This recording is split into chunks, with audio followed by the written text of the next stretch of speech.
office and addressed the nation in the Capitol Rotunda rather than the traditional west front of the Capitol. Trump cited the Arctic blast sweeping the country and said he doesn't want to see people hurt or injured in any way.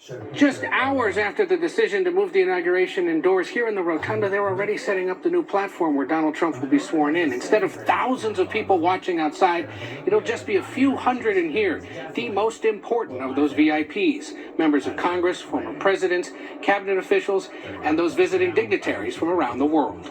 But Trump supporters we met today, who traveled to Washington for the event, said outdoors would have been better.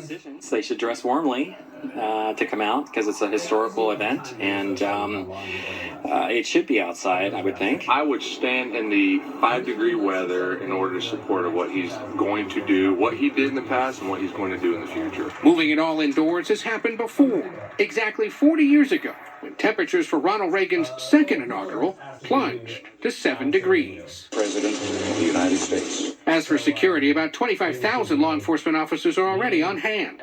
Helicopters and drones will help track crowds, but with 250,000 tickets for people on the National Mall, there are new challenges. You have a lot of people that were hoping to watch this inauguration physically present who are no longer going to be able to do so.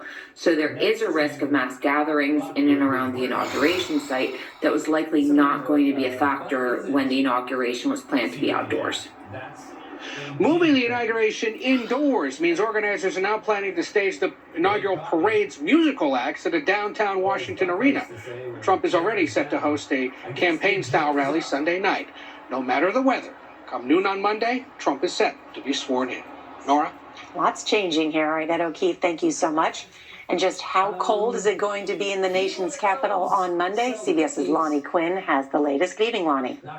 Well, good evening to you, Nora. Yes, it is going to be one very cold inauguration day come Monday morning in our nation's capital. Now, if we can close the window up right here, you're going to find the cold air is making its push into our country from Canada. And wherever you see that pink color, those are temperatures that can be below zero. So tomorrow morning, if you're waking up in International Falls, it is a cold one. It is 20 below zero in International Falls. That air mass is going to be pushing to the north and east. Now, it's going to moderate, so it's not going to be 20 below in Washington, D.C., but by the time you get to Inauguration Day, it starts off at 18 degrees in Washington, D.C. With a wind chill, it's going to feel like 5 to 10. That's why everything got moved indoors. There is precipitation that moves through the area. It could even be some snow in Washington, D.C., but watch what happens as we look ahead. And I'm talking Monday night going into Tuesday, another system develops, and for a place as far south as New Orleans, we are looking at the chance for some accumulating snow. Wouldn't be much, but New Orleans, they're not known for their snowfall. That's the very latest, Nora. Lonnie Quinn, thank you.